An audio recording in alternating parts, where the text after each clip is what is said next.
Assalamualaikum warahmatullahi wabarakatuh. Alhamdulillahi rabbil alamin. Wassalatu wassalamu ala ashrafil mursalin. Nabiyyina wa maulana Muhammadin wa ala alihi wa sahbihi ajma'in. Wa ashhadu an la ilaha illallah wahdahu la syarikalah. Wa ashhadu anna Muhammadan abduhu wa rasuluh. Sallallahu alaihi wa ala alihi wa sahbihi wa sallama tasliman katsira. Thumma amma ba'd. Alhamdulillah, kembali kita melanjutkan kajian kita di pagi hari ini dengan membaca buku Ada Apa Dengan Riba, dan kita sampai pada pembahasan tentang apakah uang kartal termasuk riba. Bagi Anda yang memiliki bukunya, silahkan dibuka mulai halaman 119. Di bab ini kita akan menjawab apakah penggunaan uang kartal termasuk transaksi riba. Karena ada sebagian kaum muslimin yang memiliki anggapan bahwa menggunakan uang kartal sama dengan melakukan transaksi riba. Sebatas menggunakan uang kartal. Meskipun tidak ada hubungannya dengan bank, misalnya Anda memiliki uang 10.000 atau sekian puluh ribu, lalu Anda pakai belanja dengan menggunakan uang itu, maka itu dihitung sebagai riba.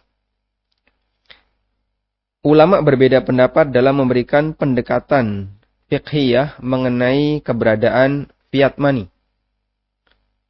Ulama beda pendapat mengenai keberadaan fiat money atau uang kartal.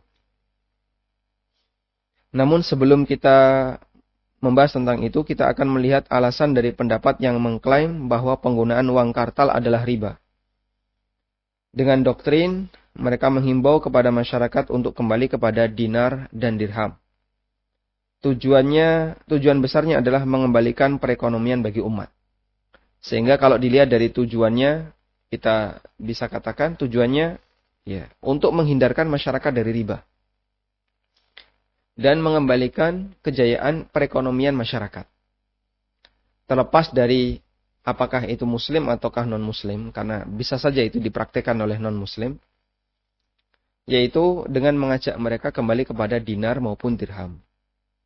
Kita layak memberikan apresiasi dan upaya mereka membangun perekonomian umat, mengajak masyarakat untuk menjauhi bank, meskipun tidak semua pendekatan yang mereka sampaikan layak untuk diterima. Baik, di sini kita akan sebutkan setidaknya ada 3 alasan mengapa gerakan dinar dan dirham menyebut penggunaan mata uang kertas sebagai riba. Alasan yang pertama, uang kertas diterbitkan oleh bank, sementara bank menerapkan fractional reverse banking, yaitu cadangan perbankan, di mana sebagian uang yang beredar harus disimpan di bank dan sisanya dipinjamkan kepada pelanggan bank yang lain. Dengan ketentuan semua harus berbunga. Uang kertas ini akan berkembang biak dengan cepat karena standar fractional reserve banking. Dan alasan ini kita bisa jumpai pada beberapa artikel yang ditulis oleh penggiat gerakan dinar dan dirham, sehingga mereka mengatakan bahwa penggunaan mata uang kartal termasuk riba. Alasan yang kedua, perbedaan antara nilai nominal dengan nilai intrinsik. Ada istilah apa ini? Seigniorage dalam uang kertas, yaitu nilai yang diberikan kepada uang fiat, yang kenyataannya sangat jauh dari biaya produksi. Mereka menganggap ini akan menciptakan ketidakadilan dan pemindahan kekayaan dari setiap objek ekonomi di masyarakat. Ini perampokan para bankir, karena itu uang kertas mengandung 2 jenis riba sekaligus, fadl dan nasi'ah. Fadlnya di mana? Misalnya nilai 100.000, nominal 100.000, berapa nilai intrinsiknya? Sama sebagaimana nilai intrinsik nominal Rp1.000. Lalu kenapa yang satu nilainya 100.000, yang satu cuman 1.000? Berarti di situ ada fadl, ada selisih. Yang kedua, sistem tadi fractional reserve banking, di mana bank mengeluarkan sebagian uang yang dia miliki, lalu nanti mereka menerapkan pada saat pengembalian harus ada bunga, harus ada interest. Sehingga ketika terjadi seperti itu, maka terjadilah riba nasi'ah. Kemudian alasan yang ketiga, uang kertas sangat tidak stabil, sangat rentan dengan inflasi, berbeda dengan dinar dan dirham yang jauh lebih stabil, sehingga uang kertas tidak bisa dipertahankan. Baik. Sebelumnya kami ingin menegaskan bahwa uraian ini sama sekali bukan untuk mendukung sistem riba. Tentu saja bukan, karena buku ini ditulis salah satunya adalah untuk turut mengawal gerakan anti riba yang mulai semarak di masyarakat. Hanya saja semuanya harus kita sikapi dengan proporsional. Kita tidak bisa menetapkan hukum transaksi X yang statusnya riba tanpa bukti yang bisa dipertanggungjawabkan. Dan itulah prinsip yang kami bangun. Mengkritik silahkan, namun harus beralasan. Sebatas menyalahkan, kemudian ditinggal pergi, itu tindakan tidak kesatria. Sehingga ada sebagian orang yang punya prinsip, pokoknya apapun yang ada di depannya harus dikritik. Setelah dikritik, tinggal pergi. Dan ini jelas nggak benar. Ya. Baik, sekarang coba kita lihat. Menyebut uang kertas sebagai riba memiliki konsekuensi besar. Di antaranya adalah bertransaksi dengan menggunakan uang kertas, berarti melakukan transaksi riba. Dan tentu saja termasuk di antaranya menggunakan uang kertas untuk memproduksi dinar dan dirham. Sehingga Anda ketika membeli dinar dan dirham, pakai apa? Bayarnya pakai uang kertas. Selanjutnya, kita akan melihat beberapa alasan yang menunjukkan bahwasannya anggapan ini tidak sepenuhnya benar. Baik. Saya kembali ulang bahwa pembahasan kita sama sekali tidak sedang mendukung sistem riba di dunia perbankan ribawi. Terus kenapa Anda kok tidak mendukung gerakan dinar dan dirham? Bukan tidak mendukung, kita mendukung. Dan silahkan misalnya orang mau bertransaksi dengan dinar dan dirham. Namun, yang perlu kita garis bawahi adalah mengapa gerakan ini menyebut uang kartal sebagai riba. Yang konsekuensinya sangat besar. Karena kalau uang kartal disebut sebagai riba, berarti ketika kita bertransaksi menggunakan uang kartal, kita dianggap telah melakukan transaksi riba. Menabung di bank, kemudian di situ kita menyimpan uang kartal, dianggap sebagai tabungan riba. Padahal di situ tidak ada bunganya misalnya. Baik, sekarang kita akan membahas 3 alasan tadi, dan kita akan uraikan satu demi satu. Pertama, jika kita perhatikan, alasan yang pertama kembali kepada sistem dan bukan karakter. Untuk yang pertama, bahwasanya mereka menyebut penggunaan uang kertas itu termasuk riba. Bahwasanya bank itu punya cadangan perbankan, di mana sebagian yang dikeluarkan itu nanti harus kembali dengan memberikan interest. Jika kita perhatikan, alasan yang pertama ini kembali kepada sistem dan bukan karakter. Sementara yang namanya sistem bisa saja berlaku pada mata uang yang lainnya, termasuk dinar dan dirham. Sebagaimana bisa berlaku pada mata uang kertas.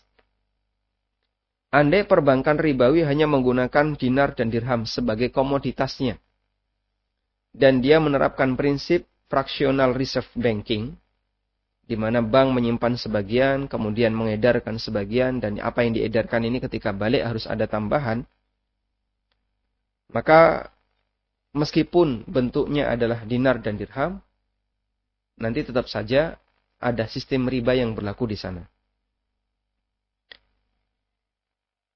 Dan di antara faktor utamanya adalah bank menjadikan uang sebagai komoditasnya. Karena bank tidak dibenarkan melakukan bisnis real dengan menjadikan barang atau jasa sebagai komoditas utamanya. Padahal dalam Islam kita diajarkan agar mata uang selalu dalam posisi sebagai alat tukar dan bukan komoditas. Tak terkecuali emas dan perak. Menurut mayoritas ulama Malikiyah, Syafi'iyah, dan Hambali, mereka menegaskan bahwa alasan berlakunya riba pada emas dan perak karena keduanya berstatus sebagai alat tukar atau saman. Dan sebagai alat ukur dari nilai harta benda yang lain. Qawamul amwal. Dengan demikian, kegunaan emas dan perak atau dinar dan dirham terletak pada fungsi ini, tidak hanya pada nilai intrinsik bendanya. Sehingga mungkin nggak misalnya, emas dan perak itu hilang nilainya. Sangat mungkin, jemaah. Sangat mungkin. Karena emas dan perak sendiri bukan barang yang bisa difungsikan sebagaimana barang keseharian kita. Emas dan perak nggak bisa dimakan, nggak bisa dipakai lauk, nggak bisa digunakan untuk alat komunikasi. Tapi dia disepakati oleh masyarakat sebagai alat tukar dan standar penentu harga. Sehingga misalnya masyarakat sepakat, kita tidak akan lagi menggunakan emas dan perak. Tapi kita akan gunakan kerikil untuk transaksi. Maka seketika itu emas dan perak hilang nilai dan kerikil jadi mahal nilainya. Kembali kepada kesepakatan yang berlaku di masyarakat. Ibnu Qayyim pernah menjelaskan fungsi ini. Dalam I'lamul Muwaqqi'in beliau mengatakan, Ad-darahim wad-dananir asmanul mabi'at. Wasaman huwal mi'yar alladhi yatimmu bihi taqwimul amwal. Dirham dan dinar merupakan standar harga barang. Dan yang namanya penentu harga berarti alat ukur alladhi yatimmu bihi taqwimul amwal untuk menentukan nilai harta dan benda. Fayajibu ayyakuna mahdudan mundabitan. Sehingga harus stabil dan konstan. Ini terkait sifat emas. La yartafi'u wa la yankhafid.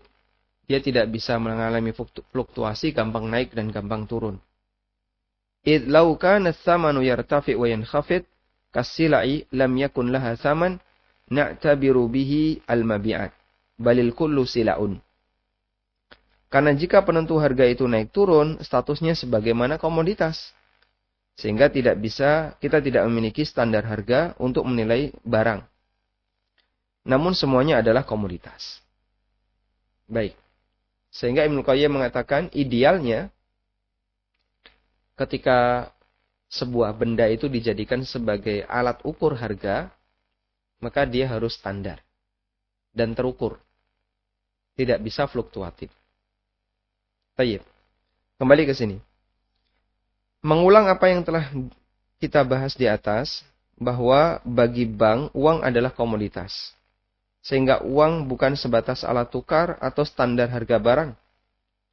Sementara dalam Islam kita diajarkan agar mata uang hanya sebagai alat tukar dan bukan komoditas. Kita bisa simpulkan demikian melihat hadis Nabi SAW yang memberikan batasan ketat untuk transaksi emas dan perak. Semua harus dilakukan secara tunai dan nilainya sama. Berbeda dengan komoditas non-ribawi pada umumnya yang boleh ditransaksikan secara kredit atau dengan ukuran yang tidak sama. HP dengan HP, misalnya Anda menukar HP yang baru dengan HP lama, 1 buah HP dengan 2 buah HP, boleh, silahkan. Karena HP bukan termasuk benda ribawi. Artinya, bisa saja kebijakan bank menerapkan FRB, yang tadi, Fractional Reserve Banking. Kebijakan ini bisa saja berlaku pada dinar maupun dirham. Karena jika sistem yang diterapkan oleh bank, bahwa mata uang adalah komoditas, dan bukan sebatas alat tukar atau alat penentu harga, maka media apapun yang dipakai sebagai alat tukar bisa diberlakukan seperti itu. Karena itu, praktek fractional reserve banking yang itu dijadikan sebagai salah satu alasan untuk menyebut bahwasanya mata uang kertas atau uang kartal adalah riba, maka jawabannya, kalau karena sistem ini uang kertas disebut riba, dinar dan dirham pun bisa mengalami yang sama. Dinar dan dirham juga bisa mengalami yang sama. Wallahu a'lam. Selanjutnya kita beralih kepada alasan yang kedua. Alasan yang kedua disebutkan bahwa dalam penggunaan fiat money ada perbedaan yang sangat jauh antara nilai intrinsik dengan nilai nominal. Sekarang kita akan melihat sejarah mata uang. Dalam sejarah mata uang yang beredar di tengah kaum muslimin, sejak masa silam mengisyaratkan bahwa nilai intrinsik mata uang tidak harus sama dengan nilai nominalnya. Sah-sah saja ada mata uang yang nilai nominalnya lebih tinggi dibandingkan nilai intrinsiknya. Ada beberapa kebijakan khalifah di masa silam yang menciptakan uang dari selain bahan emas dan perak. Dalam Tarikh Al-Baradhiri disebutkan, وَقَدْ هَمَّ Umar bin Al-Khattab radhiyallahu anhu bittikhadhin nuqudi min jildil ba'ir. Wa ma mana'ahu min dhalika illa khasyatan 'ala al-ba'iri min al-inqirad. Umar bin Al-Khattab radhiyallahu anhu pernah berkeinginan untuk membuat uang dari kulit onta. Namun rencana itu diurungkan karena khawatir onta akan punah. Kenapa? Nanti orang pada menyembelih onta, diambil kulitnya, nyembelih diambil kulitnya, sementara dagingnya tidak pernah dimanfaatkan. Sekalipun keputusan ini tidak dilaksanakan, tapi kita bisa melihat bahwa para sahabat mengakui bolehnya memproduksi mata uang dengan bahan selain emas dan perak. Rencana ini dibatalkan karena mengancam populasi onta. Bisa saja ada orang yang menyembelih onta hanya untuk diambil kulitnya, sementara dagingnya sama sekali tidak dimanfaatkan. Andai bukan kebijakan masalah kelestarian onta, mungkin diterbitkan mata uang yang berbahan kulit onta. Dengan pertimbangan bolehnya ada mata uang dari kulit, maka Imam Malik pernah menjelaskan, "Lau annan nasa ajazu bainahumul juluda hatta takuna lahum sikkatun wa 'ainun lakarihtuha an tuba'a bidh-dhahabi wal wariki nadratan." Andaikan orang-orang membuat uang dari kulit dan dijadikan sebagai alat tukar mereka, maka saya melarang uang kulit itu ditukar dengan emas dan perak dengan cara tidak tunai. Artinya apa? Menurut Imam Malik, andaikan ada mata uang dari kulit yang legal dan sah di sebuah negara, maka saya akan berlakukan hukum riba di situ. Saya akan berlakukan hukum riba untuk mata uang dari kulit. Artinya beliau menghargai keberadaan mata uang dari kulit itu. Baik. Sebagian ulama mengatakan, uang adalah suatu benda yang disepakati oleh para penggunanya sebagai alat tukar, sekalipun terbuat dari sepotong kayu atau batu.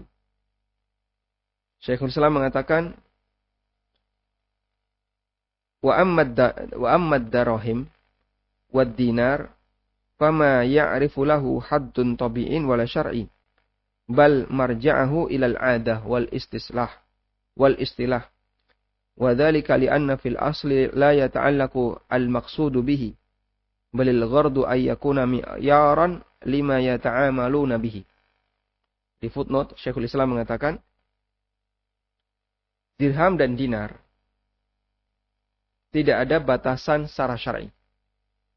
Tidak ada batasan bahwa harus dicetak dengan standar tertentu dan tidak ada batasan syar'i. Sehingga Nabi SAW tidak menetapkan dinar itu harus kayak gini. Dirham itu harus seperti ini. Nggak ada batasan seperti itu sebagaimana keterangan Syekhul Islam. Baik. Kalau misalnya Anda merasa nggak nyaman dengan keterangan beliau, Anda bisa cari, sebutkan satu dalil yang menjelaskan tentang batasan dinar dan dirham. Ada yang mengatakan, Pak, lalu kenapa satu dinar itu 4/4 gram emas?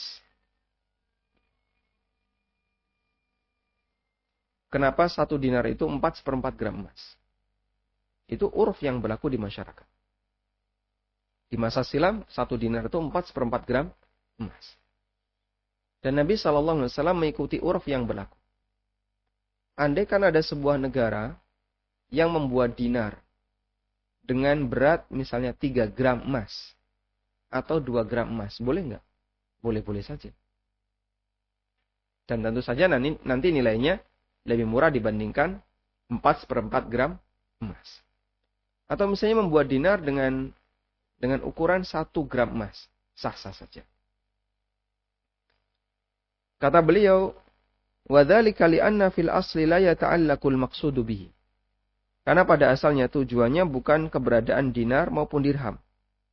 Balil ghardu ayyakuna mi'yaran lima yata'amaluna bihi.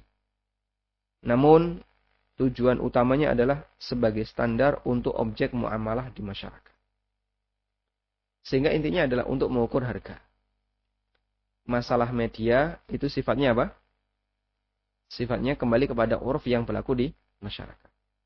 Media bisa menggunakan kayu, kulit, batu, atau yang lainnya. Bukti lainnya adalah keberadaan fulus di tengah kaum muslimin. Apa itu fulus? Fulus adalah mata uang yang dibuat dari selain emas dan perak. Seperti tembaga atau logam yang lainnya. Sehingga koin yang kita punya, itu bahannya apa itu? Koin yang kita punya, uang logam yang kita punya, itu fulus. Maka kalau disebut fulus, itu adalah uang logam yang terbuat dari selain emas dan perak.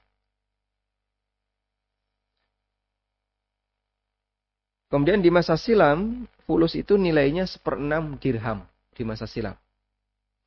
Bisa nggak membuat fulus yang nilainya lebih kecil dari ini? Ya sah-sah saja. Sehingga 100 rupiah atau 500 rupiah yang uang logam berapa saja di Indonesia? 100, 200, 500, 1000. Iya, ada yang 2000 nggak? Nggak ada, cuma 4 ini. Dan itulah fulus. Dulu fulus itu nilainya 1/6 dirham. 1/6 dirham itu berarti kurang lebih 10.000. Satu fulus. Apakah harus seperti itu? Siapa yang tidak harus? Dalam ensiklopedia fikih dinyatakan al-fulusu jam'u fals. Fulus bentuk jamak dari fals. Wahia qit'atun ma'daniyah saghirah. Madrubatun min ma'danin siwad dhahabi wal fiddah min nuhasin au ghairihi. Fulus adalah bentuk jamak dari fals. Dan fals artinya adalah potongan logam kecil yang dibuat dari logam selain emas dan perak, seperti tembaga atau yang lainnya. Al-Maqrizi mengisyaratkan bahwa fulus pertama dibuat oleh orang Arab di tahun 17 Hijriah, di masa Khalifah Umar ibn Abdul Aziz rahimahullah. Realita ini menunjukkan bahwa kaum muslimin di masa silam telah menerapkan mata uang selain dinar dan dirham. Dan itu berlaku di tengah mereka. Baik. Bagi masyarakat kita, ketika nilai intrinsik mata uang itu sama dengan nilai nominalnya, bahkan nilai intrinsiknya lebih tinggi dibandingkan nilai nominal, yang terjadi mata uang itu akan disimpan. Dan kebanyakan masyarakat tidak akan mau menggunakan untuk bertransaksi. Kita coba kasih contoh. Barangkali masih teringat mata uang koin terbitan 1991. Baik 100 rupiah maupun 500 rupiah. Hanya karena rumor ada berita yang beredar bahwa itu mengandung emas, akhirnya banyak orang menjadikan mata uang itu sebagai cincin dan tidak dipakai untuk transaksi. Dulu waktu kecil saya disuruh nyari ini. Cari koin yang dicetak tahun 1991. Yang 100 rupiah ditukar 500. Yang 500 ditukar 1000. Wah, dulu seneng ya. Tapi nggak nemu karena memang sudah diborong sama orang. Sehingga tidak dibuat transaksi. Dan tindakan semacam ini di masa silam sangat dilarang oleh khalifah dan kaum muslimin. Terutama ketika terjadi penyalahgunaan dinar dan dirham. Al-Mawardi menyebutkan keterangan Al-Waqidi tentang hukuman yang diberlakukan Abban bin Utsman yang kala itu menjadi gubernur di Madinah terhadap orang yang memotong dirham. Jadi punya uang dirham yang terbuat dari perak, dipotong, ya, dipalu, kemudian dijadikan cincin atau dijadikan perhiasan. Wahaka Al-Waqidi. Al-Waqidi termasuk salah satu pemerhati sejarah.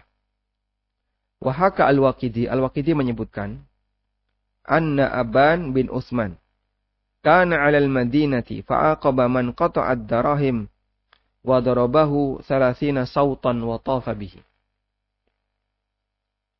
Bahwa Aban bin Utsman yang ketika itu beliau menjadi gubernur Madinah memberikan hukuman bagi orang yang memotong dirham dan dipukul sebanyak 30 cambuk wa tafa bihi, kemudian diarak. Dan itu hukuman masa silam. Jadi kalau ada orang yang misalnya nyimpen koin 500 rupiah yang diterbitkan tahun 1991. Itu bisa ditangkap aparat, terus dicambuk 30 kali. Dan kata Al-Mawardi, apa yang dilakukan oleh Abban bin Utsman termasuk wewenang pemerintah. Karena tindakan ini bisa merusak kestabilan mata uang. Tayyib, Anda bisa perhatikan, apa latar belakangnya orang nyimpen? Karena nilai intrinsiknya lebih tinggi dibandingkan nilai nominal. Atau minimal sepadan. Nilai intrinsiknya sepadan dengan nilai nominal. Dan itu menyebabkan peredaran mata uang menjadi terganggu disebabkan karena masyarakat tidak mau menggunakannya sebagai media bertransaksi. Baik. Karena itulah kita bisa menyimpulkan bukan syarat penggunaan mata uang atau mata uang yang diterbitkan oleh negara antara nilai intrinsik dengan nilai nominal harus sama. Sehingga ini 100.000. Yang ini 1.000. Nilai intrinsiknya sama. Nilai intrinsiknya sama. Namun ini bukan syarat. Sehingga boleh saja terjadi penggunaan mata uang di mana antara nilai intrinsik dan nominal itu tidak sama. Baik. Sekarang kita beralih kepada alasan yang ketiga. Alasan yang ketiga, menurut gerakan yang menilai haramnya penggunaan mata uang kartal, bahwa uang kertas sangat tidak stabil, sangat rentan dengan inflasi, berbeda dengan dinar dan dirham. Kita memberikan jawaban untuk alasan yang ketiga, dinar dan dirham memang lebih stabil dibandingkan mata uang yang lain. Emas dan perak tidak rentan mengalami inflasi. Meskipun kestabilan ini tidak bersifat mutlak. Karena dalam sejarahnya dinar dan dirham juga mengalami fluktuasi. Demikian pula mata uang kertas tidak semua mengalami inflasi. Ada beberapa mata uang kertas di zaman kita yang kondisinya sangat stabil. Sebelumnya kita akan menyebutkan fakta sejarah yang menunjukkan dinar dan dirham terkadang mengalami penurunan nilai layaknya uang di zaman sekarang. Perubahan nilai mata uang dinar dan dirham dipengaruhi oleh faktor di antaranya. Pertama, banyaknya pemalsuan dinar dan dirham. Al-Mawardi dalam Ahkam Sultaniyah mengisahkan bahwa bersama redupnya kejayaan bangsa Persia, redup pula mata uang mereka. Akibat dari banyaknya pemalsuan mata uang mereka, yang kala itu berupa dinar dan dirham. Terutama Persia, mereka lebih banyak menggunakan dirham, perak. Maka disebut oleh Nabi SAW sebagai negara putih. Atau masyarakat di masa silam menyebutnya negara putih, karena dominan mereka menggunakan perak. Karena itulah untuk menghindari peredaran mata uang palsu, pada masa Daulah Abbasiyah di Baghdad, tahun 462 Hijriah, Khalifah menetapkan kebijakan agar pada setiap mata uang dinar dicantumkan nama putra mahkota. Kemudian dinar itu dikenal dengan dinar Al-Amiri. Kemudian Khalifah tidak lagi memberlakukan mata uang yang lainnya. Anda bisa perhatikan tujuannya apa? Membatasi peredaran mata uang. Sehingga kalau mata uang yang lain boleh masuk, dinar ini negara juga menerbitkan. Akhirnya peredaran dinar melimpah. Nah, ketika peredaran dinar melimpah, maka berpotensi pertama terjadi pemalsuan mata uang. Yang kedua, berpotensi yang kedua adalah nilai mata uang jadi turun. Sehingga terjadilah inflasi. Baik, yang kedua, keseimbangan penawaran dan permintaan. Jadi, kenapa terjadi fluktuatif terhadap mata uang? Ya, salah satunya adalah keseimbangan demand and supply. Apapun mata uang yang digunakan bisa mengalami fluktuasi tergantung dari pengaruh permintaan dan penawaran terhadap barang. Dalam kondisi krisis, permintaan barang sangat tinggi. Meskipun suplai barang rendah. Di saat itu, uang bisa menjadi hilang nilainya. Ibnul Athir dalam kitabnya Al-Kamil Fit Tarikh mengisahkan bahwa pada tahun 329 Hijriah terjadi paceklik di Irak. Lama tidak hujan sehingga tanah menjadi tidak bernilai. Hingga harga tanah ketika itu ada yang laku 1 dinar. Insya Allah. Karena nggak bisa dimanfaatkan untuk pertanian. Sementara kebutuhan hunian ketika itu tidak sebagaimana sekarang. Dan dari harga 1 dinar itu ada yang turun jadi dijual 1 dirham. Itu harga tanah yang hancur-hancuran karena nggak bisa dimanfaatkan. Pada waktu Bantul mengalami gempa yang cukup besar ya, tahun 2006. Harga tanah di Bantul turun drastis. Dan banyak orang yang menghindari Bantul. Bantul di DIY. Dan sehingga masalah harga itu kembali kepada masalah keseimbangan demand and supply. Demikian pula kejadian yang dikisahkan Ibnu Katsir dalam Al-Bidayah wan Nihayah tentang krisis yang terjadi di Mesir.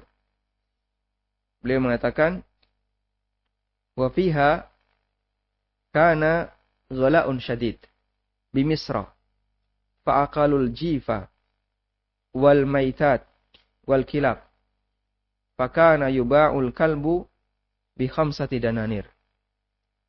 Pada tahun 462 Hijriah di Mesir terjadi kenaikan harga yang sangat luar biasa. Hingga orang makan bangkai dan anjing. Ketika itu anjing dijual dengan harga 5 dinar. Di Irak tadi saat musim paceklik, tanah 1 dinar. Ini di Mesir, anjing 5 dinar. Kok bisa Pak ada perubahan seperti ini? Kembali ke tadi. Keseimbangan demand and supply. Pada saat orang butuh, maka jadi mahal. Ketika supply banyak, turun. Ketika orang lagi booming, rame-rame sepeda, ya, suplai sepeda kurang. Akhirnya harga seli naik. Sepeda yang lain ikut naik. Sehingga banyak sampai spare partnya ikut naik. Begitu mulai bosan, banyak yang mulai dijual. mereka berani untuk rugi sampai setengah. Ada yang rugi misalnya sampai sekian juta. Apalagi yang harganya sampai 30-an juta. Sehingga semuanya kembali kepada masalah demand and supply. Di antara bukti nyata yang bisa kita saksikan sekarang adalah penurunan nilai dirham yang tidak bisa mengimbangi dinar. Di masa sahabat, konversi dinar ke dirham, 1 dinar sama dengan 10 dirham. Dan itu konversi ideal di masa silam. Karena itu untuk nisab zakat mal, Nabi SAW menetapkan untuk dinar sebanyak 20 dinar dan dirham 200 dirham. 1:10. Di masa sekarang, kalau kita konversi, kita tuliskan di sini ya. Ditampilkan NDI. Bisa ambil NDI. Baik. 1 dinar sama dengan 4/4 gram emas. 1 dirham sama dengan berapa? Di sini 595 dibagi 200. Berapa? 595 dibagi 200.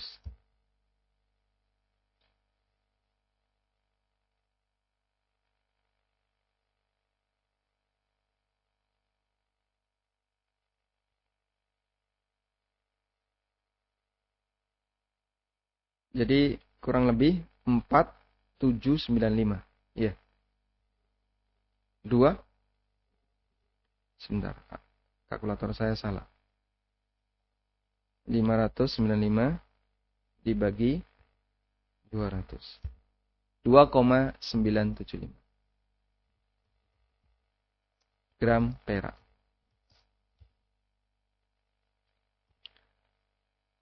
Ini kalau kita konversi di zaman dulu, di zaman para sahabat, 1 dinar itu sama dengan 10 dirham. Dan ini bertahan dalam waktu yang sangat lama. Kemudian terjadi perubahan. Perak nilainya turun. Tidak sestabil emas. Sehingga 1 dirham dia tidak lagi sama dengan atau 1 dinar dengan dirham itu tidak lagi 10. Bisa ratusan, bisa wallahu a'lam. Sekarang berapa? Coba sekarang kita lihat ya. Jadi sekarang ini XX dirham. Kita tidak tahu berapa ya. Kalau kita ukur seperti ini ya. 4/4 gram emas. 4/4 gram emas. Sama dengan berapa juta ini? 4 juta. 2,975 gram perak. Ini mungkin sekitar 60.000. Sehingga selisihnya sangat jauh. Kalau dulu 1:10. Kalau sekarang coba 4 juta dibagi 60.000. Itu berarti berapa banding berapa? 4 juta dibagi 60.000. Berapa?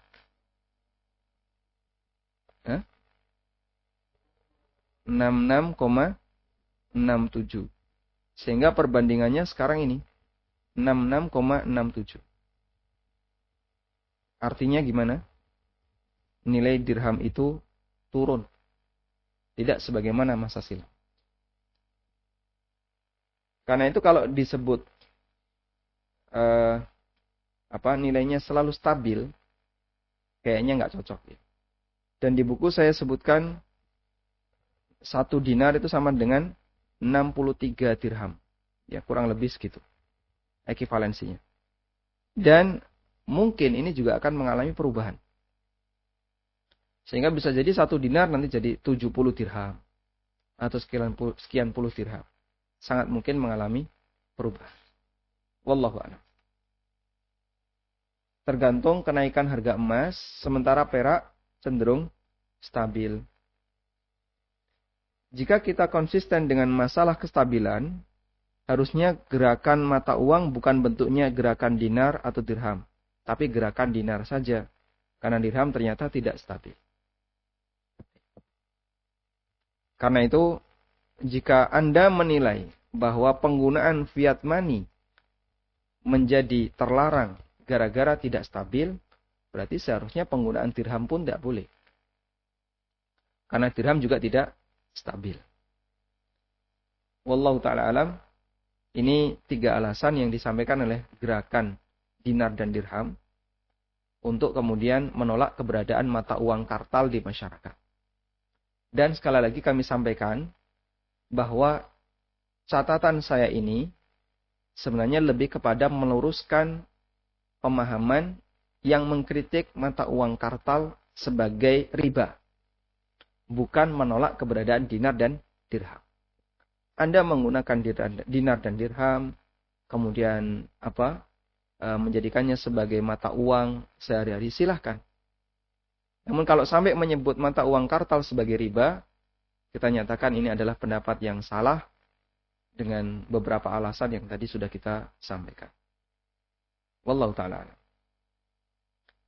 Baik, selanjutnya kita akan beralih kepada takyif fikih untuk mata uang kertas. Sebenarnya mata uang kertas itu seperti apa?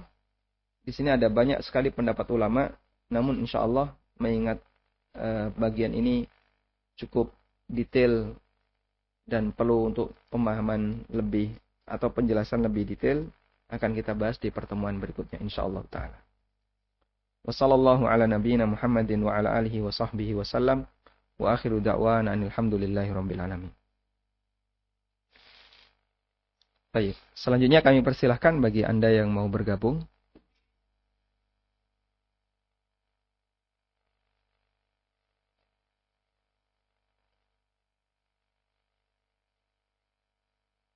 Nah,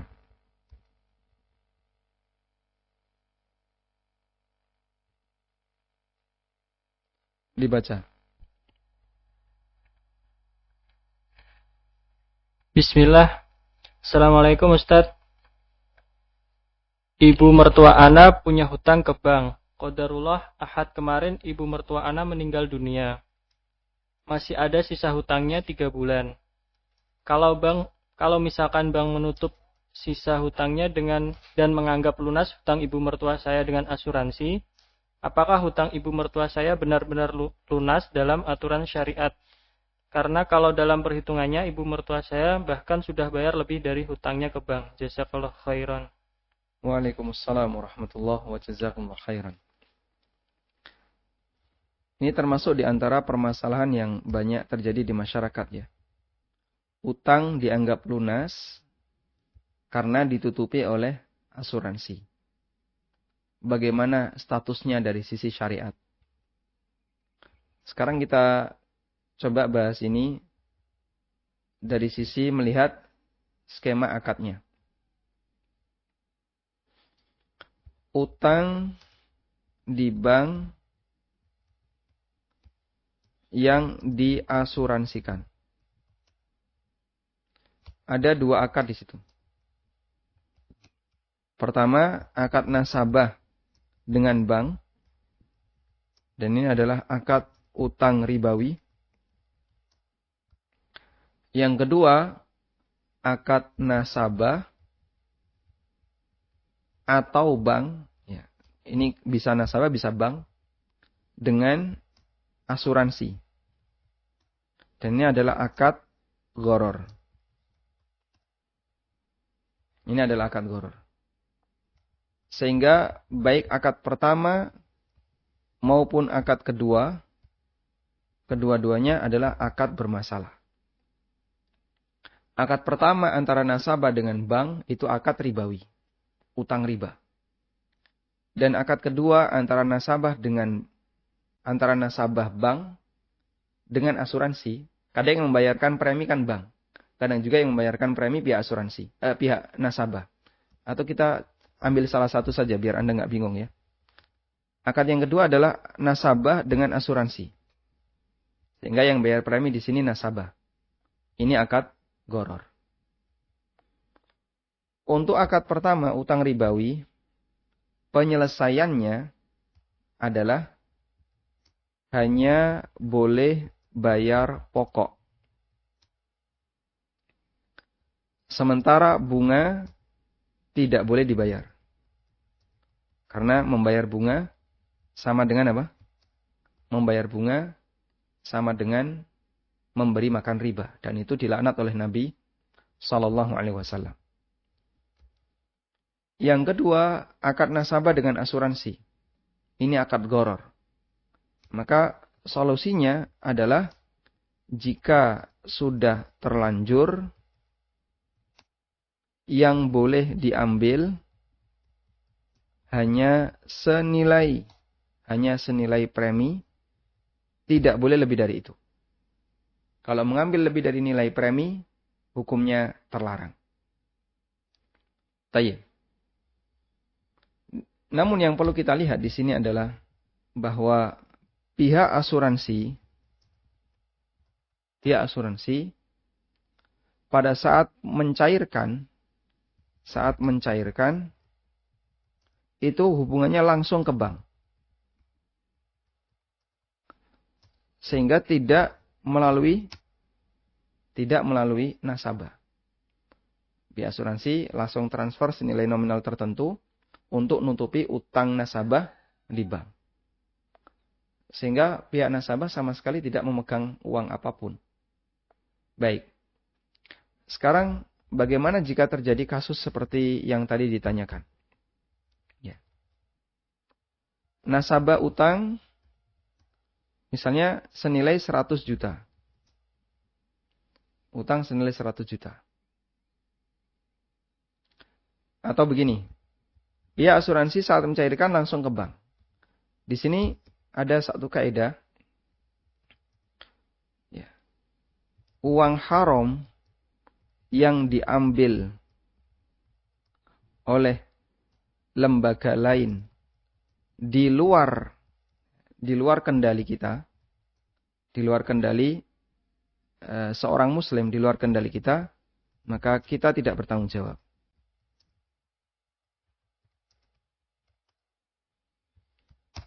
Uang haram yang diambil oleh lembaga lain di luar kendali kita, maka kita tidak bertanggung jawab. Baik, contohnya gimana, Pak?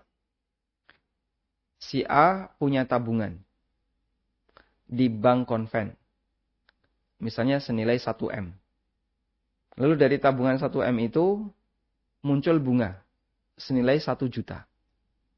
Kemudian ada pajak bunga. Pajak bunga itu kan 1 juta langsung dipotong.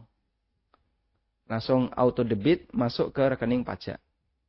Sehingga dari 1 juta itu yang bisa diambil oleh si A hanya misalnya 800.000. Yang 200 masuk pajak.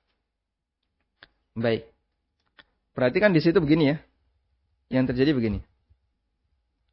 Bunga yang ini merupakan riba. Kemudian langsung masuk ke pajak. Apakah nasabah berkewajiban untuk mengganti 200.000 pajak itu? Pajak ini nilainya 200.000. Pajak. Jawabannya, karena ini hubungannya langsung, nasabah tidak bertanggung jawab. Sehingga biarkan saja begitu dari rekening nasabah langsung masuk ke pajak, selesai urusan. Nasabah tidak bertanggung jawab. Ibaratnya, ya, ada orang yang dikasih uang haram. Begitu belum dia terima, sudah hilang, diambil oleh perampok. Ya sudah, selesai urusan. Dia tidak bertanggung jawab. Baik. Kita coba lanjutkan di sini. Nasabah utang 100 juta. Kemudian bunga misalnya 10%. Sehingga bunganya adalah 10 juta. Selama 5 tahun. Ada? Cicilan per tahun berapa? 100 dibagi 60. Ya. Atau selama 100 cicilan gitu aja ya. Selama 100 cicilan. 100 bulan. Selama 100 bulan. Sehingga Anda bisa lihat cicilannya, kalau 100 kurang nih. Selama 110 bulan. Nah, sehingga cicilannya adalah 11 juta per bulan. Cicilan sama dengan 11 juta per bulan. Ya? Kemudian asuransi biasanya 2,5% dari nilai pinjaman, berarti 2,5 juta. Misalnya seperti ini. Lalu nasabah meninggal setelah bayar cicilan 10 bulan. Berarti total cicilan sama dengan 11 juta. Oh, ini berarti bukan 11 juta, 1,1 juta per bulan. Nah, total cicilan berarti 11 juta selama 10 bulan. Lalu dia meninggal dunia. Nah, sisa utangnya berapa? Sisa tagihan bank berapa? 99. Baik, kita hitung ya. Bawa kalkulator enggak? 110 dikurangi 11 juta. 99 juta. Baik. Sisa tagihannya adalah 99 juta. Ini langsung ditutupi oleh asuransi. Yang jadi pertanyaan, apakah secara syar'i utang sudah lunas?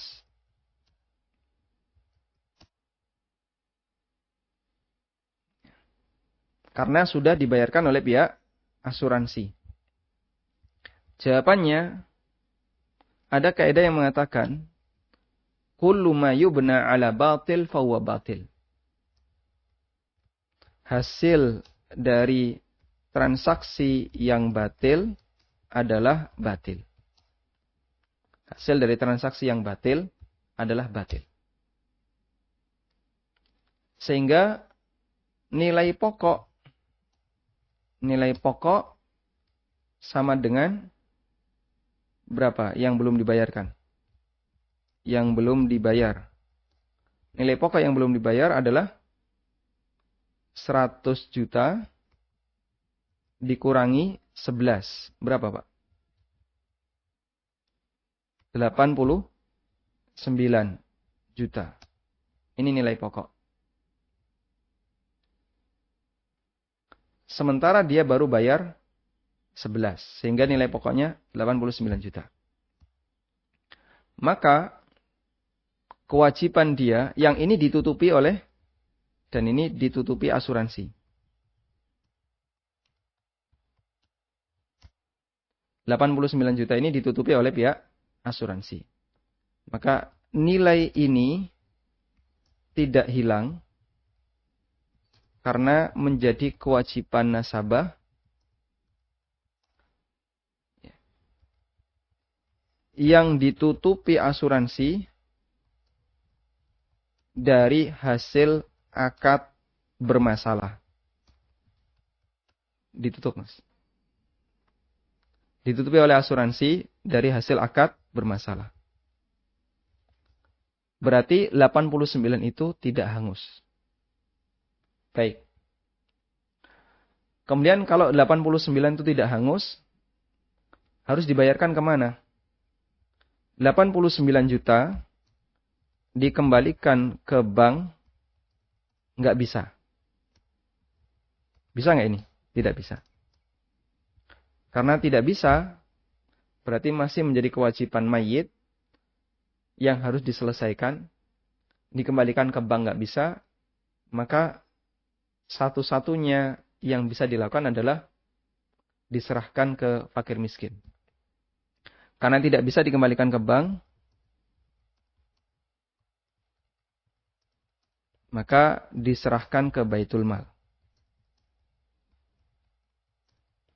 Nah, kalau sudah bicara diserahkan ke Baitul Mal, berarti kembali untuk kepentingan negara. Untuk kepentingan negara bisa digunakan untuk fasum, bisa digunakan untuk diberikan kepada fakir miskin. Karena fakir miskin adalah kewajiban negara yang menanggungnya. Wallahu a'lam. Lalu bagaimana jika yang sudah dibayarkan nasabah melebihi dari nilai pokok, maka tidak ada kewajiban apapun. Karena nasabah tidak boleh membayar lebih. Cicilan nasabah melebihi nilai pokok, ini masalah selesai. Karena tidak ada kewajiban nasabah untuk membayar lebih. Wallahu a'lam. Baik. Cukup sampai di sini? Silahkan.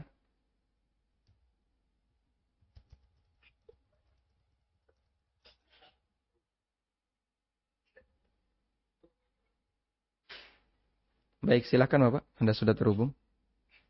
Halo, Assalamualaikum. Waalaikumsalam warahmatullahi wabarakatuh. Silahkan. Dari Umur Rafif dari Jakarta. Menanyakan begini Ustadz, saya kan ada ngambil perumahan di, insya Allah developernya itu sunnah lah gitu, dia nggak pakai bank. Nah, tapi belum lunas nih, saya masih ada kewajiban saya ke developer, memang sesuai perjanjian lah gitu ya. Terus developernya kan ada kesulitan dana, jadi dia minjem ke saya sebesar 15 juta. Nah, tapi itu dia bilang akan dikembalikan, tidak dikonversikan ke hutang saya. Nah, tapi terus dia menjanjikan kalau saya membantu developer nanti ada keuntungan. Nah, keuntungannya itu sekitar 10%. Tapi saya nggak minta. Dan kita tidak ada akad tertulis, hanya via telepon. Nah, apakah boleh saya menerima keuntungan dari developer itu, sementara saya tuh masih punya utang cicilan rumah untuk sampai akhir tahun 2021. Bagaimana itu Ustaz? Apakah halal atau tidak? Baik, saya mau tanya Ibu ya. Ya. Saya mau tanya. Saat developer mengatakan akan memberikan keuntungan, itu apakah akad utang sudah dilakukan? Akad utang apakah Ibu sudah mengutangi developer? Oh, belum. Belum. Jadi waktu mau minjem itu, dia langsung ngomong, baik. Nanti akan kembaliannya plus 10% keuntungan. Baik. Kemudian nilai utang Ibu ke developer berapa? Nilai utang saya ke developer sekitar 200 juta lagi. Baik, cukup. Utang developer ke Ibu 15 juta ya? Iya. Baik. Cukup gitu, Ibu ya? Iya, baik. Akadnya sudah dilakukan atau belum? Udah, tapi via telepon aja, Ustaz. Tapi uangnya saya sudah transfer. Nah. Cuman developer belum kembalikan. Padahal janjinya udah sebulan lalu dikembalikan. Tapi sampai sekarang belum dikembalikan. Dia juga udah bilang, itu nanti nggak masuk cicilan, akan saya kembalikan tetap, kata dia. Gitu. Gitu ya Ustaz ya. Nah. Makasih Ustaz. Assalamualaikum warahmatullahi wabarakatuh. Waalaikumsalam warahmatullahi wabarakatuh. Jazakumullah khairan. Baik. Saya sudah catat dari apa yang Ibu sampaikan. Sebenarnya apa yang dilakukan di sini ada sisi bermasalah karena developer menjanjikan akan memberikan kelebihan pada saat dia mengembalikan utang itu sebelum akad utang dilaksanakan. Berarti ketika dia ngomong seperti itu sama dengan ada kesepakatan. Anda diam di posisi ini dan pihak pemberi utang menyampaikan nanti akan saya kasih 10% dan Anda diam, maka diam berstatus sebagaimana setuju dan jadilah kesepakatan. Sehingga itu kesepakatan riba. Yang saya pahami demikian ya. Andaikan dia nggak ngomong, terus pada saat pengembalian dia ngasih kelebihan, dan ibu tidak minta, tidak ada kesepakatan di depan, juga tidak ada tradisi seperti itu, barulah bisa disebut sebagai kelebihan yang boleh diterima. Sebenarnya ada solusi yang lebih bagus lagi, yaitu jadikan 15 juta sebagai cicilan. Karena posisi ibu kan punya utang. Sekian ratus juta di developer. Kemudian developer utang 15 juta. Kenapa nggak dijadikan cicilan saja? Saya mau tagih 200 juta, tolong bayarkan 15 juta. Kalau itu dibayarkan, selesai masalah, posisi ibu membayar cicilan senilai 15 juta ke developer. Dan nanti developer tidak perlu mengembalikan.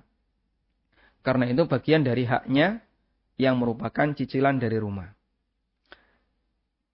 Sehingga di sini kami sarankan, jika developer ini mengklaim sesuai sunnah, nampaknya juga perlu untuk mendapatkan bimbingan dari Dewan Pengawas Syariah yang bisa terlibat langsung dalam transaksi ini sebagai pengawas. Agar tidak terjadi model akad bermasalah yang sebenarnya ada solusi yang lebih bagus dan itu lebih mudah. Jadi cukup ibu kasih 15 juta, udah itu nggak usah dikembalikan, ini cicilan saya. 15 juta jadi haknya developer. Sehingga tidak melakukan akad utang piutang lagi. Wallahu a'lam. Satu lagi.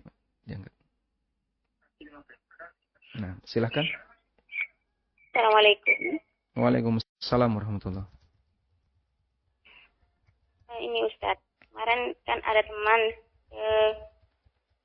ke rumah saya. Kemudian dia ngajak saya jadi anggota itu tukar poin begitu Ustadz. Anak ragu-ragu. Soalnya kan anak kan awam tidak tahu gitu Ustadz. Bisa diulang. Ini bagaimana? Biar kamu tidak usah mengerjakan, saya yang mengerjakan. Baik, ikuti pertanyaan saya ya. Ya. Teman Anda ngajak tukar guling. Iya. Tukar guling apa? Tukar poin Ustadz. Tukar guling. Teman Anda ngajak tukar guling tanah atau gimana? Halo? Ya. Ini Ustadz, katanya seperti saham gitu. Saham? Begitu. Ya. Tukar begini. guling atau kok ada sahamnya gimana? Ini tukar poin gitu. Oh, tukar koin, masya Allah. Ya, gini, kamu ikut saya, tapi kamu jadi anggota. Biar saya mengerjakan. Kalau nanti misalnya sudah sukses, misalnya ini kan per bulannya ada bayaran begitu Ustaz. Kamu cuma tinggal ngasih nomor HP, begitu katanya. Biar semuanya saya mengerjakan, karena kamu tidak tahu, cukup jadi anggota saya, begitu katanya Ustaz. Ini bagaimana, misalnya per dolar itu 14.000, kalau ditukar dengan rupiah, begitu katanya Ustaz. Ini bagaimana, halal apa enggak, karena anak tuh ragu-ragu, takutnya termasuk uang haram setelah sukses kemudian itu Ustaz. Ini bagaimana Ustaz, menurut pandang Islam itu. Jazakallahu khairan. Assalamualaikum warahmatullahi wabarakatuh. Waalaikumsalam warahmatullahi wabarakatuh.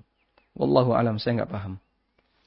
Baik, demikian yang bisa kita sampaikan. Semoga apa yang kita bahas di pagi hari ini bermanfaat. Wassallallahu ala nabiyyina Muhammadin wa ala alihi wa sahbihi wasallam. Wa akhiru da'wan anil hamdulillah.